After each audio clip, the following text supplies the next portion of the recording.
Wendy expressed her gratitude to Hillary for looking after her daughter for the past month, confirming that she would be picking her up the next day. However, Hillary, who had just returned from a month of traveling, seemed unaware of this arrangement. Her voice strained amidst the background noise of train announcements. Wendy remained composed as Hillary's panic began to rise. "Hold on, what are you saying? Christina is with you, right?" Hillary's voice trembled with concern. Wendy's confusion mounted as she realized Hillary believed Christina to be with her. "Christina? She's with you in your apartment's garage?" Wendy clarified, her mind racing to piece together the situation. As Hillary insisted she had sent messages, Wendy assured her she hadn't received any. Hillary's panic heightened as she demanded Wendy take responsibility for Christina's safety. After the call ended abruptly, Hillary attempted to reach Christina's phone to no avail, her anxiety escalating. Wendy suggested she head home first, promising to investigate further. Upon Hillary's return, she was met with Wendy, Scott, and Christina together, leaving her bewildered. Wendy seized the moment to introduce herself more thoroughly, revealing her independent lifestyle as a freelance illustrator. Despite Hillary's initial misunderstanding, Wendy's optimistic outlook on life remained unchanged. As Wendy reminisced about her caring brother Scott and his occasional visits, she couldn't help but acknowledge Hillary's tendency to look down on her for being single. Yet Wendy remained steadfast in her belief that personal values dictate matters of love and marriage. When Hillary teased me again about needing a partner, I brushed it off with a shrug. It was hard to tell if it was the alcohol loosening her tongue or something else. But her laughter persisted. Her incessant jibes on the topic eventually wore me out. When I decided to move into a condo on my own, one of my top criteria was distance from my brother and his wife, Hillary. I'd grown weary of her constant needling. However, I shared a strong bond with my niece, Christina, who was turning 10 this year. Despite never having seen it in person, Christina often talked about her cute light blue backpack, which she proudly wore to school. One day, while she watched me work on my illustrations, she admired my drawings on the computer screen. "Wendy, you draw so well," she exclaimed, her eyes wide with admiration. "I wish I could draw too." Encouraged by her interest, I offered her a chance to try. With plenty of time before my deadline, I let her take a seat in front of the computer. Her face lit up with excitement as she eagerly began drawing. She sketched her beloved light blue backpack, mentioning how heavy it was, especially with her tablet inside. I marveled at her sense of responsibility, noting how she managed her belongings, even considering the weight increase during the summer with a water bottle added. According to Christina, Hillary spent most of her days as a stay-at-home mom. When my brother was away on business, she tended to indulge herself, opting for store-bought meals on school holidays. Christina often found herself doing chores, sometimes even the laundry, while her mother remained glued to her smartphone or TV. She tried not to upset her mother, retreating to her room or escaping to the park or library. Hearing about Hillary's behavior raised questions about her parenting, but as an outsider, I hesitated to judge. Yet, it was clear from Christina's anecdotes that there were moments of frustration and tension at home, highlighting the complexities of family dynamics. I witnessed a moment that stuck with me like a splinter, Hillary berating Christina harshly over a minor spill of juice. As Christina quietly endured her mother's scolding, she whispered to me, "Mom is scary. She gets angry over anything." Her words lingered, echoing in my mind like an unwelcome refrain. A few days later, on a chilly weekend when the leaves in the nearby park had turned completely, I found myself unexpectedly caring for Christina. Hillary had messaged me, stating she was going on a day trip with friends and leaving her daughter in my care. However, that wasn't the end of it. Shortly thereafter, I returned home to find Christina standing alone by the parking area, her light blue backpack slung over her shoulders. Her half-covered face betrayed her anxiety as she stood next to a small carry-on suitcase. Confusion clouded my thoughts as Christina explained that her mother had instructed her to come to my house. I quickly checked my smartphone and found Hillary's message, a sudden announcement of her month-long trip and a request to look after Christina. Suppressing my incredulity, I welcomed Christina into my apartment. Her cheeks were flushed red from the cold, and her hands trembled with chill. I offered her hot cocoa and snacks, eager to hear her side of the story. Christina recounted how Hillary had interrupted her drawing session, handing her the suitcase and instructing her to pack for a month-long stay at my place. With a sense of urgency, she hastily gathered her belongings and made her way to my apartment. Meanwhile, downstairs, Hillary's voice filled the house with excitement as she chatted on the phone.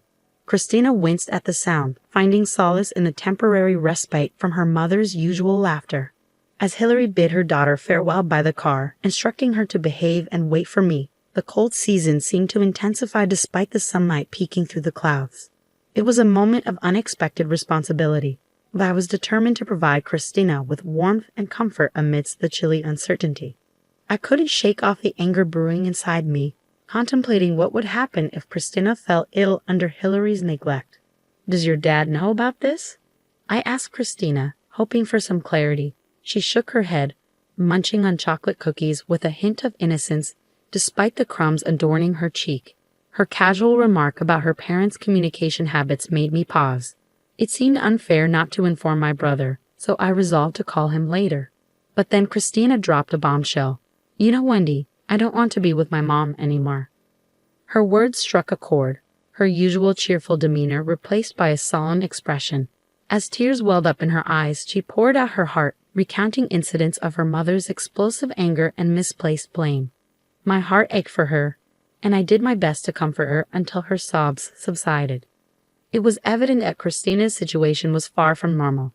Convinced that action was needed, I decided to reach out to Scott, hoping he could intervene. After a moment of contemplation, I devised a plan and called my brother, relaying the distressing details. Scott's reaction was palpable, his voice wavering as he processed the gravity of the situation. Despite his initial disbelief, he listened intently, eventually agreeing to adjust his schedule to assist. With his support secured, I assured him that Christina would be in good hands. As I hung up the phone, a sense of determination washed over me. Deleting Hillary's message from my smartphone, I turned my attention back to Christina, ready to face the challenges ahead with a newfound resolve. As I made my way back home, I couldn't shake the concern for Christina's well-being. Determined to lighten her mood, I decided to treat her to something special. With each step, I mulled over ways to make her smile. Christina's school was quite a distance from my place, but I had arranged with the school for her to take the bus, sparing her the burden of walking with her heavy backpack. I made a mental note to talk to Scott about covering the bus fare later. Meanwhile, I continued my usual routine of working from home, while Christina diligently completed her homework upon returning from school. One evening, Christina surprised me by asking for help with her homework. It struck me as odd since it seemed more like a task for her teacher, but according to her, it was different. Her classmates' moms often assisted them. Realizing how self-reliant Christina had been, I grabbed a red pen and checked her work. As dinner preparations began, Christina eagerly offered to help in the kitchen. Her enthusiasm was infectious as she assisted in peeling onions and followed instructions with remarkable skill. I couldn't help but wonder where she had learned to cook so proficiently. Days turned into weeks, and before we knew it, a month had passed in a blink of an eye. Glancing at the calendar, I realized it was almost time for Hillary to return. Sure enough, I received a call from her the next day, thanking me for taking care of Christina. However, her confusion was evident as she seemed to believe Christina was still with me, despite being away for a month. "I sent you a message, so you should know," Hillary insisted, her voice tinged with panic. "I haven't received any messages. Are you sure you're not mistaken?" I responded calmly, feeling a wave of frustration. "Lies? That can't be." Hillary's voice rose in apparent panic. "What are you going to do about this? I entrusted Christina to you. If anything happens, it's your responsibility." With a sharp yell, she abruptly hung up the phone. Moments later, she called again, still shouting. It was evident she had tried calling Christina's phone but couldn't get through, escalating her panic even further. "Suggesting you calm down and head home might be a good idea," I proposed gently, hoping to diffuse the tension. After the call ended, I could hear Hillary arguing with someone, presumably a man, in the background. The room fell silent, tension thick in the air. When Hillary finally returned home, her footsteps echoed loudly down the hallway, bursting into the living room. Her face contorted with anger, she froze in shock at the sight of Scott, Christina, and me together. "I've heard everything from these two in the phone call earlier," I explained calmly. We put the last call on speaker so everyone could hear it, making it easier to discuss what comes next. Christina's smartphone had been turned off, explaining why Hillary couldn't get through. I couldn't help but voice my confusion and frustration. "What have you done?" "That's my line," I exclaimed. "I didn't know earlier, but I've been taking care of Christina at my house for a month." "What do you mean by suddenly going on a trip and leaving her at someone's doorstep?" Scott intervened with a calm voice, urging us to calm down. "Christina is here too. It's true you went on a trip by yourself and left Christina behind. Your outfit and luggage suggest you've just returned." Hillary didn't deny it, instead beginning to make excuses as her face paled with realization. "I went on a trip, but even a housewife needs a break," Hillary began, her voice wavering slightly. "Doing laundry, cooking every day. It's the same routine, and the stress just builds up. I just wanted to go out with friends." I didn't respond immediately. Instead, I handed her several sheets of printed emails. They detailed exchanges with someone who seemed to be her affair partner, discussing plans for trips and rendezvous. These emails weren't recent, they dated back to last spring, including the day I briefly cared for Christina while Hillary claimed to be viewing flowers at the park. The revelation hit Hillary like a ton of bricks. She covered her mouth, her expression a mixture of shock and regret. Just hours before, Christina had come to me with her suspicions, having noticed her mother's secretive behavior with her smartphone. The unknown man's name on her messages and the unfamiliar voice on the phone only fueled her doubts. 6 months ago, Christina had confided in me about her mother's affair. At the time, I was skeptical. However, Hillary's sudden trip a month ago and the discovery of these emails now confirmed Christina's intuition. Glancing over at Scott, I could see his quiet yet palpable anger. "What have you done? I trusted you, and you leave Christina with Wendy while you go off having an affair," he exclaimed, his fists trembling with rage. Hillary attempted to explain, her words faltering in the face of Scott's fury. "It's a misunderstanding," she stammered, "but the damage had been done, and the truth was laid bare for all to see." "I was told by him I had to go on that trip," Hillary protested, her voice strained with desperation. "What do you mean you had to? You left this house unattended for a month for that reason. Give me a better excuse," Scott demanded, his patience wearing thin. "I was being threatened, you believe me, right, Christina? You believe me, don't you?" Hillary pleaded, turning to her daughter for support. But Christina remained composed. "Mom, before you left, you were on the phone and seemed really happy. Plus, you made me do all the cooking and cleaning while you just slept around," she stated bluntly, her gaze unwavering. Scott pressed further upon hearing this revelation. "Going out in the middle of the night, you mean partying?"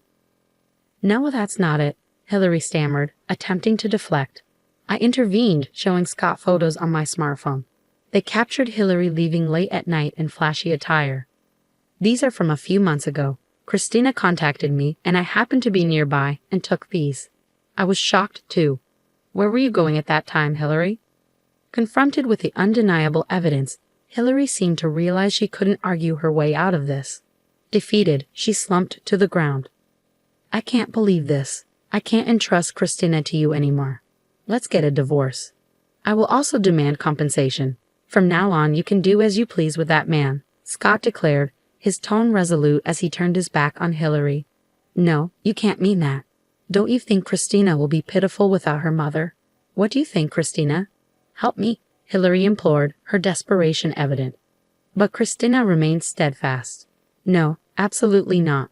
Wendy is more like a mother to me," she stated firmly, refusing to be swayed. "During the time I cared for Christina, I made sure to spend quality time with her, discussing school, hobbies, and future plans. Cooking together was one of our shared activities." "Don't worry, Hillary. I'll make sure Christina is happy," I assured her with a bright smile. Half a year later, the divorce between Hillary and Scott was finalized, and Scott was granted custody. Hillary returned to her hometown, burdened by financial obligations. The man she had an affair with disappeared as soon as he found out about the divorce, leaving her in a precarious situation. Scott and Christina moved out, renting their old house for additional income. Now they live in a different floor of my apartment building, building a new life together while saving for Christina's future. I began visiting them almost daily. Scott, who had been frequently away on business trips, realized he needed to focus more on his family. Reflecting on his past and prioritizing his family, he decided to change jobs. Transitioning careers in his 40s wasn't easy, but his exceptional sales performance and strong communication skills earned him offers from multiple companies within about 6 months. I was surprised by his capabilities, as he had previously favored sales roles that required him to be out and about. Despite declining promotions within the same company, the prospect of a fully remote job piqued his interest. "Your new job is fully remote, right?" I asked him one day. "Yeah, but it's interesting because I get to interact with various people. Plus, being with Christina is the most important thing," Scott replied with a smile. Christina still carried her light blue backpack to school, although she had to transfer to a different school due to the move. Leaving behind friends and teachers must have been difficult for her, but she seemed to be adjusting well to her new school life. "Have you gotten used to your new school, Christina?"